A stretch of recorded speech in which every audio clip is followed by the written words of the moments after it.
That was an incredible account, your personal story. I think sharing that and opening up to us, we're extremely appreciative, and how you brought that to bear throughout the last 30 years in terms of the tremendous contribution that you yourself as an individual and the organisations that you've been working in and leading have made to this tremendous challenge. I think you've really put it out there to each one of us in terms of the challenge that we all have as individuals in our own capacity, in our own personal capacities, but also in capacities in which we operate. And, you know, you talked about 3 key challenges really that I took out of it was the personal challenge. And, you know, whether you're living or not living with HIV, it's still a personal challenge to be very open and talk about the issues that you've highlighted, and particularly for key populations, which I kind of find are always on the periphery and are neglected and are not necessarily in the discourse. And I think you highlighted that very, very clearly. And the very, what would you say, eroding issue of self-stigma, that is really, really a challenge to you. You came across very clearly, and to others I know in this. And we all have a responsibility to assist and to raise awareness and to talk about these issues very openly. The other big challenge was around leadership, and I think there's a lot of people in this room who are in leadership positions in their own organisations, and that again is a really important point about empowering new leaders to bring this forward. And the other one was on funding.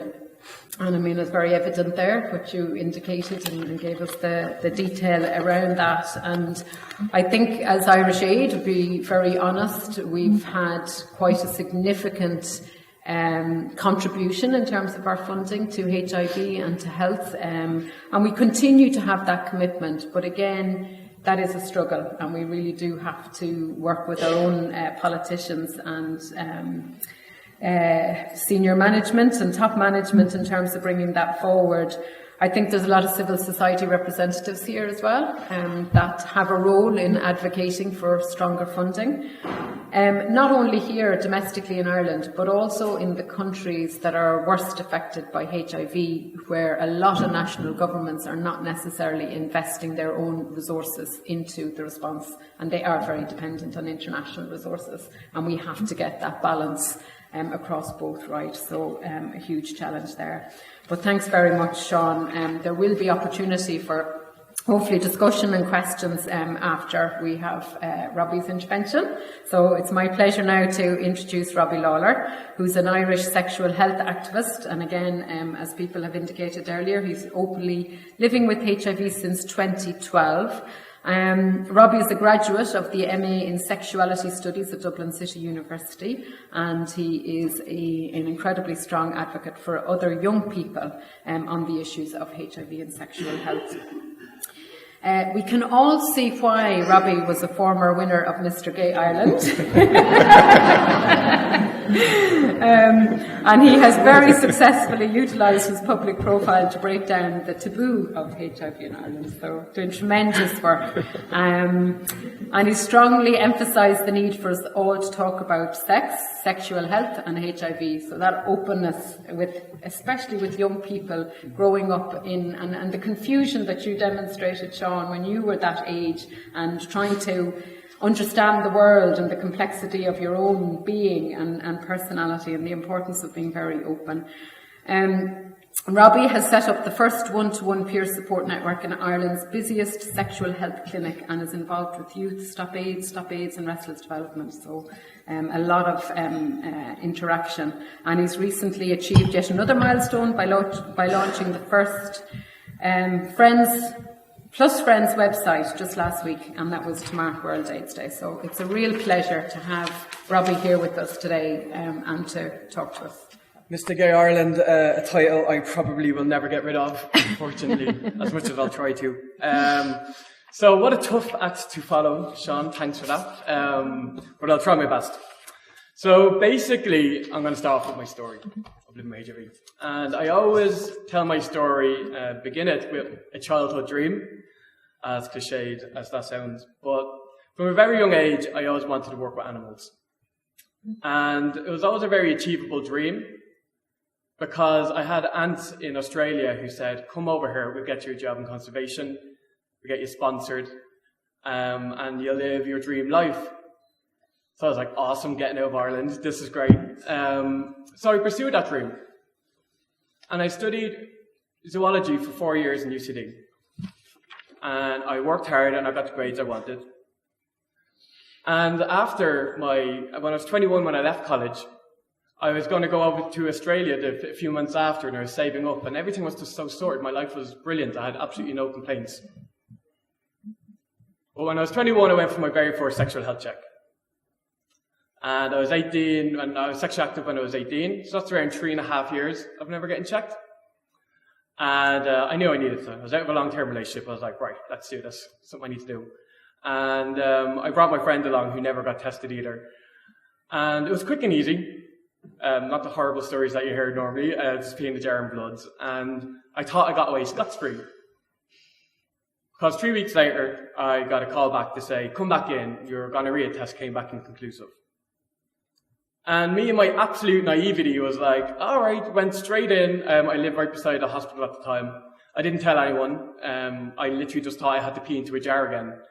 And when I went into the consultant's room, I felt this heavy atmosphere. And my mood changed dramatically, as you can imagine.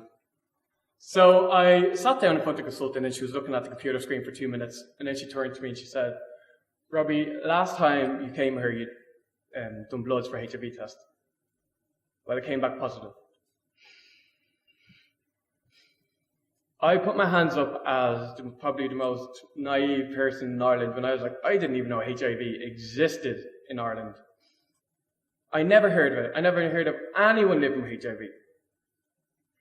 And I didn't understand how someone who was just fresh out of college, 21, going to go to Australia, was getting this diagnosis. It just baffled me. But instantly, without even thinking, I was like, can I go to Australia? Without thinking anything else. Because obviously, I was fresh out of college, saving up. That was my life story. Well, in 2012, you legally couldn't get a residency visa in Australia if you're HIV positive. So in that second of a diagnosis, everything I wanted since I was 12 felt like it was taken away from me. So then I cried for like 10 minutes, and the consultant didn't know what to do with me. And then the next thing I asked was, am I going to survive? Because I didn't know the difference between HIV and AIDS. And anytime you hear of HIV, you hear of AIDS, and anytime you hear of AIDS, you see someone dies, or it's the weak, skinny person who is going to die. And although my immune system was quite low, I was told that once I start medication, my immune system will go right back up and I live a long life. So after that shock, I went in to see my social worker, Deirdre. And she still didn't know what to do with me because I was still bawling my eyes out. And she was like, is there any way we can help? Can we bring in any family or friends? And without even thinking, I was like, can I bring my mum in? And I knew from that very moment, how lucky I was to have that level of support from the very beginning. Now, how my ma got in 10 seconds later after that call, I will never know. I think all mothers are superheroes at some stage. But she got in, and she was devastated for me. But as my mother, she only wanted to know how my health was, and we could work through the rest. I had to go back 2 weeks later to start my medication. But as you can imagine, that 2 weeks was, I know no one living with HIV. Am I the only 21-year-old gay man in Ireland living with HIV? Who do I tell? What's the template of living with HIV in Ireland? All these are running around my head. And I couldn't go to Google because it kept telling me I was going to die 10 different ways. So I tried to avoid that like the plague. They were a difficult 2 weeks. But I had my family around me and it really helped. But nothing compared me to the very first time I took medication. I went in the second week and they said, here's a drug, it's a one-day pill called a triplet. Take it before you go to bed at night, so you'll see through most of the side effects. So I remember taking my pill at 10 o'clock, and by 11 o'clock, I was as high as a kite. I genuinely was. I was singing, I was dancing, my senses exploded. My dreams were like something out of Life of Pi, I like to say. So I was like, wow, HIV is a fun time, you know? I can get used to this. But while I didn't know what was happening to me, obviously my family were terrified. They were like, what's happening to my son? So while that night was okay, nothing prepared me for the next morning. I couldn't lift my head off the pillow. I was slurring my words. I was uncoordinated. I call it brain fog. It's this heavy density thing over your brain where you can't even, everything's in slow motion almost. And it wasn't until 5 o'clock that I felt like that brain fog was lifting, but by 10 o'clock I had to take that pill again. Every night for 2 weeks, the highs kept getting higher and the lows kept getting lower. Until the 14th day where I was eating dinner with my family and I couldn't even lift up my fork to eat my dinner.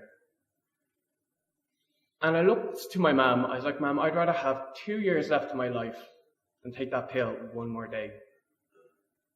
And I don't want to sound dramatic, but life wasn't worth living like that because I was lifeless, essentially. So my mad dragged me to the clinic that day. No appointment, nothing. She's like, I'm not having that talk in my house. And I'm glad she did, because the minute I got in, they get out to me. They were like, there's so many different drugs out there, why didn't you come in if the side effects were that bad? And I was like, no one fucking told me that. I genuinely thought HIV was this horrible, toxic thing, that these are the side effects I'm going to have to live with for the rest of my life, because I knew nothing else. So I started a new drug called Everyplayer, and you take about 395 calories, well, it's just a sandwich, and was fine. And by the second day, I could smile again. Seems like such a small thing, but at that point, I was like, do you know what? I can get on with HIV. I can now get a hold of it. But unfortunately, a triplet would stay in my system for 3 months after, and it gave me symptoms like absentee seizures, which a neurologist said you generally found in children, but I was getting around 20 a day. But they lessened as 3 months went on. And then the other, more frightening side effect was I was getting delusions. And they had frightening consequences, but that's another story anyways. But what the psychiatrist told me at that point was that I had a 40% chance of developing paranoid schizophrenia because my father lived with paranoid schizophrenia.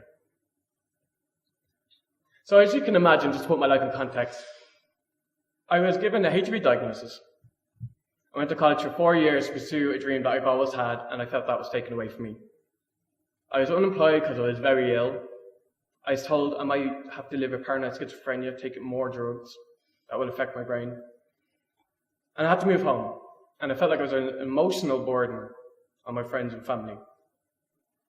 So as you can imagine, I thought I hit rock bottom. I really did. And I never suffered from any mental health issues. But depression just crashed in. And if you never suffer from mental health issues, you don't really know what depression is until you're in the depths of it.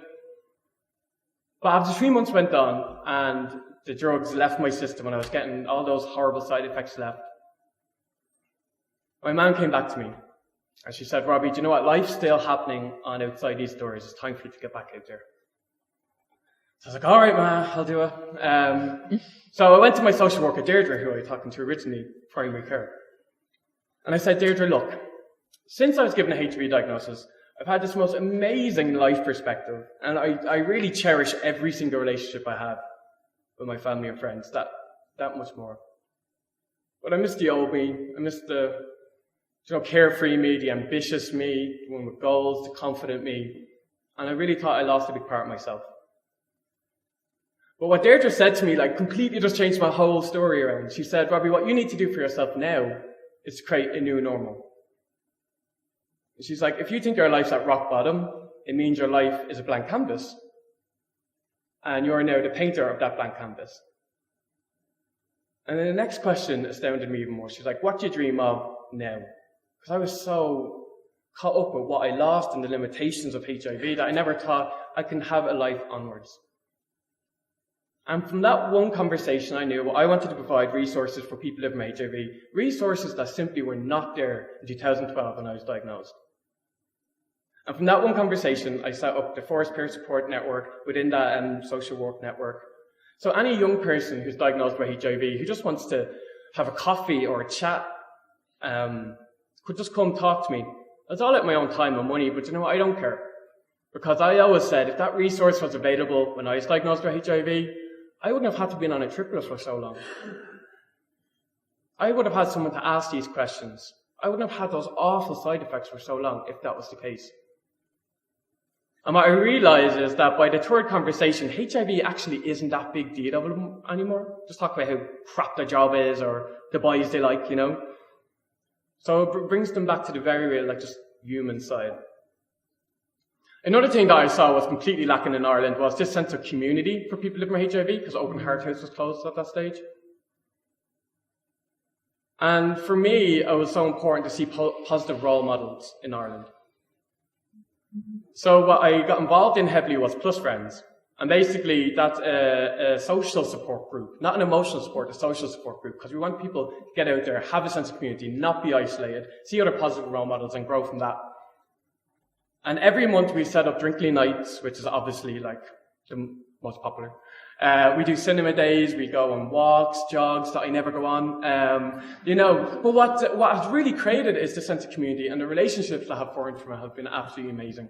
And it continues to grow and continue to get bigger and better. As we were talking about the launch of Plus Friends,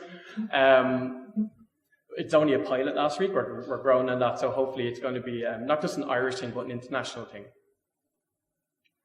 And I wanted to get a better language for stigma, shame, HIV, and sex, of why I felt all of these things.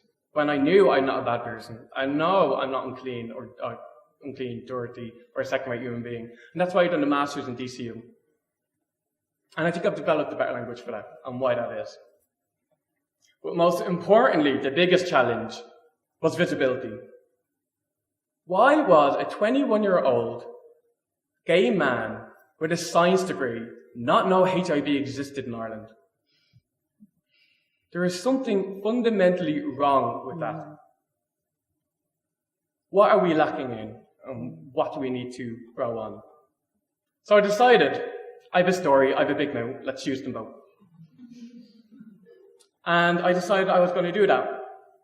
And I had the absolute pleasure of working with Youth Stop AIDS. Youth Stop AIDS is a network of young people in the UK.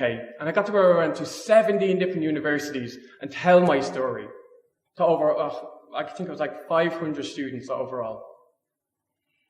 And not only did we tell our story, we got them the tools to how they can help locally and internationally with HIV. And it's incredible. I got to go to the Department for International Development in Westminster and lobby there for affordable medicines for everyone, which is something that we're doing in Ireland with Dr. Kieran Harkin over here. We have a parliamentary meeting in the 8th of February for affordable medicines, so any interested parties who may want to come up to us at the end. Sorry, shameless plug. But yeah, what an amazing kind of experience that I was able to do and what I saw. But what was most amazing about that trip with Youth Stop AIDS was that I got to meet Brian from Uganda. He's just 5-foot guy with the biggest voice ever, and he's just the most amazing story. He's an AIDS orphan, and his parents died when he was 6. He's diagnosed with 7. He didn't take his medication for 2 years because he thought the only way he could be cured is through Jesus. And he was dying. And how he changed his life around was some random stranger came up to him in a support group and whispered into his ear, "Can you turn HIV into an opportunity?" And after that, just that one acknowledgement, he started taking his medication. And now he works in UNIPA, which is a network of young people living with HIV in Uganda, and has over 50,000 members. And he's worked his way up to the top. I'm very proud to call him a brother, and I'm very proud of all the work he's been doing. But what that's really done for me also is it made me realise what's happening outside of Ireland. We're in this bubble. And what's really powerful about our access to medication campaign was, I'm now on my 4th option of medication, because the new one was affecting my kidneys, and I had a I have a gene that I can't take the other drugs on. But if I was in Uganda, there's only 2 options of medication. If I was in Uganda, I'd have to choose between adverse mental health effects or failing kidneys. And I would have chose the failing kidneys, as you know. So the only reason I'm alive today is because of the country I'm born in. And for me, that is the most cruel and unfair thing, that people have to make those decisions every day because of the price of medicines. So after all these experiences that I've had with Youth Stop AIDS, Restless Development, and Stop AIDS in the UK, I came back to Ireland, and I realised that we lack two major tools to make a game changer in Ireland, to be the best country we can be in the HIV response. The first tool is empowering people living with HIV to tell their story. Because in terms of public health and epidemiology, all you hear is, we need this much funding for this percentage of this kind of high-risk group. And for me, it becomes almost like a war of numbers. And it's absolutely necessary, don't get me wrong. But what we do when we just talk about people as numbers, we risk erasing them as people. We risk erasing their struggles. We risk erasing their achievements. We risk of erasing why we're doing this. Like, what is our fight? Why are we pushing? Why are we lobbying government to make this? But people's stories bring a really, really human element. And just for example, the marriage equality referendum in Ireland last year, our single most important tool in that whole campaign, and what made it so powerful, was that people got to tell their stories. It was gay people, but it was also the families of gay people. And it really resonated with people because all we say is, we're human beings and we want equal rights. We need to bring that very human element to people living with HIV, and we need to empower people living with HIV to do that, because it's a very difficult situation to do. When you're diagnosed for the very first time, you go into your social worker and they'll be like, be careful who you tell, because once it's out, you can't take it back. That's terrifying. From the very beginning, you're told you've something to be ashamed of. We need to tell people that HIV may change you, but you are not reduced by it. We have to tell people that you do not consent to other people making you feel inferior. Take back that consent. And take back and understand that you have worth. You're not dirty. You're just a human being getting on with their life to the best that they can, like everyone else. That's what we need to tell people at the very beginning. The other tool is young people. I had the absolute pleasure of meeting hundreds of young people in the UK and Ireland. And young people really want to get involved in HIV. And not only do they want to get involved, they want to stamp their feet, scream, be the most annoying people ever, and it's amazing. But we need to give them that platform in which they can do it. I give my talks, and then people are like, well, what can we do? And if I don't have the tools there, well, then it's just wasted energy. Young people are the most creative, fun people, and they really get involved in social issues if we tell them how. So I'm going to give you 2, maybe 3 examples of how young people have inspired me.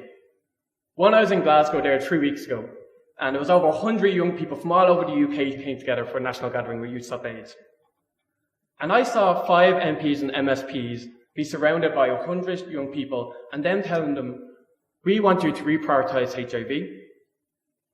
This is very important for us, and we want you to ask a parliamentary question to DFID, Department for International Development. We want you to do a stock take of all your HIV organisations. We don't want you to cut bilateral funding, and we want you to reprioritise HIV in the national strategy. And I'm sure people from Irish Aid here know the importance of financial, programmatic, and political leadership in the HIV response, locally and globally. So that was so inspiring to see such engagement from young people. Secondly, was just recently, I was at Pink Training, which is like European's largest LGBT-friendly conference. And I met over 80 young people. I got to talk about HIV and empowerment, but I also got to talk about PrEP in Ireland and what youth can do to get PrEP in Ireland. And I got young people all over to absolutely canvass with chalk, because it's legal. PrEP stops HIV all over the campus. And from Dundalk IT to Sligo to Galway to Cork to all over Dublin, it was plastered in chalk, and the social media reaction was amazing. They all wrote to their local TDs. No, they tweeted them because they ignore mails, and you can't ignore a tweet. And they wanted to do this, and I just thought I was absolutely astounded by the response from one talk. Imagine what we could do if we have something structured and we have policy leadership in how young people can get involved nationally, but internationally too. There's an absolute correlation there. And we need to really harness that pool of energy that's completely wasted at this stage. Another thing is Sean Dunn is a playwright, and we're working together on a play about people living with HIV, and he's 26 now. And what's very interesting about Sean is he's one of the guys who I went back to as like, I got tested for HIV, you need to get tested. And he came back to me 2 years later, he's like, Robbie, I want to make a play about people living with HIV in Ireland. And I want to talk about stigma disclosure, but I want to talk about empowerment, and I want to give real stories. Young people are amazing. He wants to use his talent, his resource, to campaign to people who maybe our campaigns completely lacking getting. So we really need to utilise this in the best way we can. And in terms of grassroots movement, ACT UP Dublin set up a chapter, and for World AIDS Day, they set an alarm clock outside the Department for Health. And it was to waken up what is our dormant government and our dormant HIV institutions in Ireland. It was very symbolic, the alarm clock.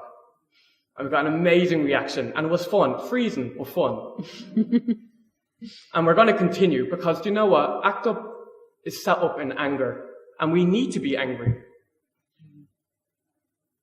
So there are a few things that I've been talking about, because I'm going to talk to you why we need to do them in Ireland. And there's a few key points there. HIV rates have never been higher in Ireland. As everyone's been saying tonight, between 2014 and 2015, there's a 30% increase of HIV rates in Ireland. This year, week 47 from last year, we have an increase of 22 people from people diagnosed last year. 22 people may not seem like much, but we should hold every single new diagnosis as significant. And 22 diagnoses is very significant. We know that STI testing in Ireland is notoriously low. We need better access to clinics and free STI testing sites. And for example, remember I said I got my very first sexual health check at 21? I went to the St. James's Hospital twice when I was 19 and 20. But there's 30 tickets given out at 7:30. I was ticket number 31, I was ticket number 32. So I didn't get seen to. And my immune system was affected. So we need access, better access to STI services. We don't have PrEP in Ireland. We know that PrEP stops HIV. We know it's cost effective, and we know that the government are lagging in behind getting PrEP into HIV. And that's why we need to constantly put public pressure on it. We know from other countries like France and the UK, if we put public pressure on it, we get PrEP into our country, because we show that HIV is important to us and we need to hit it on the head. We've no group supports in Dublin. The only one which done great work was POSNOW. And while HIV rates have spiked, they're closing down for the next 6 months. Where are people to go? If you're diagnosed with HIV, it could be a month to 4 months before you see a medical social worker. Like the Deirdre who I saw, who changed my HIV status story. They may not have access to that. HSE campaigns. Where do I begin? Oh my God. The current anti-discrimination campaigns, just like the 80s and just like the 90s, they do not show faces. It's either a brand over their face, it's either they have their back to their camera, or they have their hands over their face. And as someone living with HIV, that is the most insulting thing to see, that in 2016 we're still using those stock photos. I'm not ashamed of living with HIV. I don't want our national anti-discrimination posters to use those images. And they have an excuse that they don't want to be sued by using it for that instance. Well, I say, do something different. As we see by using young people and creating that energy and just doing focus groups, so many different ways of campaigning comes out of it. Stop relying on old methods from the 80s and 90s. We really need to reinvigorate our campaigning. And the other thing that really needs to be addressed is rapid testing, the Know Now project. So we've done a pilot study of last year, and Adam Shanley ran it, and he did an amazing job. And I'll give you a few statistics from it. We know from the last few months that it's been up, nationally we had a 1.6 pickup of all HIV drugs, HIV tests given of HIV. That's 5 times the rate that we have in clinics, 5 times the pickup. In Dublin, we have 2.3 the pickup rate for the HIV diagnosis we do. That's 10 times the clinic that you get in the clinical setting. And once you get people diagnosed with HIV, we get them on medication, they're not transmissible, we lower the numbers of HIV transmissions. In 2017, there's no funding for rapid testing in Ireland, even though we have these phenomenal results. And that needs to change. What we need to do now is we need to start investing smartly in where we're putting our money. We need campaigns that are effective, and we need campaigns that are consistent. I had a friend there the other day, she's like, Robbie, I'm so sick of hearing your story. I'm like, good, I'm doing my job. You know HIV exists in Ireland, you know how to protect yourself, you know how to talk about it. And that's what we need to do. Not many people go looking for HIV and information. It needs to be in people's faces. And what best way to do that than stamping and screaming of young people, and not even young people, everyone. My vision is the same as the Sustainable Development Goals, 3.3, of 0 new HIV infections, 0 AIDS-related deaths, and 0 stigma and discrimination. Now, as Sean says, we're actually backtracking on that. Well, I think Ireland, because we're so small, that we should be pioneers in the HIV response. We can actually achieve those numbers if we use every single tool we have. But we need to act now. Those numbers may seem very idealistic. So I'll end on this quote by the amazing Professor Garrett Brown. Historically, every normatively important point was considered too idealistic to begin with. Thanks very much.